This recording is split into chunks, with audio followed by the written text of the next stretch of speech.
الحمد لله الذي وحده والصلاة والسلام على من لا نبي بعد. أما بعد، قال رسول الله صلى الله عليه وسلم: ما أسفل من الكعبين من الإزار في النار. صدق اللہ العظیم.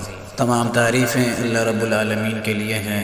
درود و سلام نبی مہربان خاتم الانبیاء امام الانبیاء حضرت محمد رسول اللہ صلی اللہ علیہ وسلم کی ذات اقدس پر.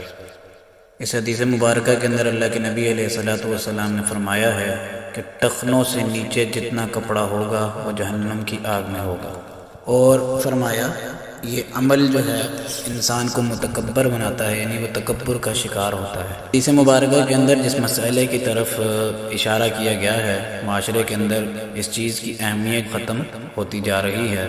ہر مسلمان اس کے اندر بہت زیادہ کوتاہی کرتا ہوا دکھائی دیتا ہے، اور اس کے بارے میں اللہ کے نبی نے فرما دیا جو شخص اس چیز کا خیال نہیں رکھتا تو وہ جہنم کی آگ میں اپنی سزا بھگتے گا.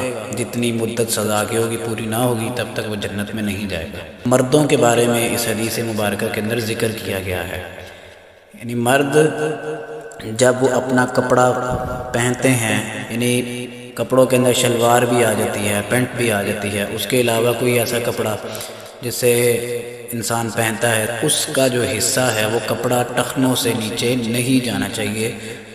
شریعت اسلام کے اندر اس کی ممانعت ہے، اور نبی علیہ الصلوۃ والسلام نے اپنی احادیث کے اندر اس کو بالکل منع فرما دیا ہے. اور جو تکبر کرتا ہے اللہ تعالیٰ اس شخص کو جنت میں داخل نہیں کرے.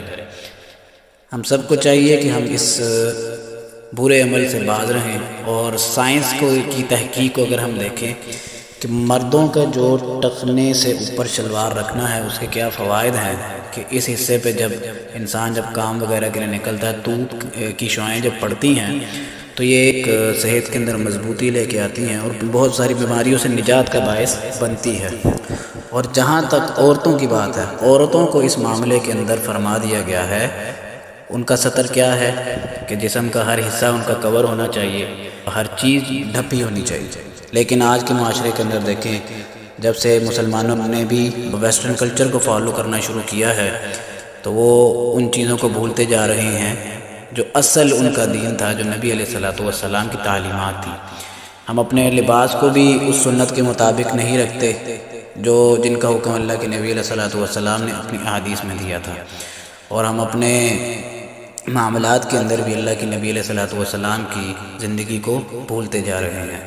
اللہ تعالیٰ سے دعا ہے کہ ہمیں ان تمام باتوں پر غور و فکر کرنے کی توفیق عطا فرمائے، اور دین اسلام کی تمام تعلیمات کو دل سے تسلیم کر کے ان پر عمل کرنے کی توفیق عطا فرمائے. اقول قولی ھذا استغفر اللہ لی ولکم ولسائر المسلمین. صدق اللہ العظیم.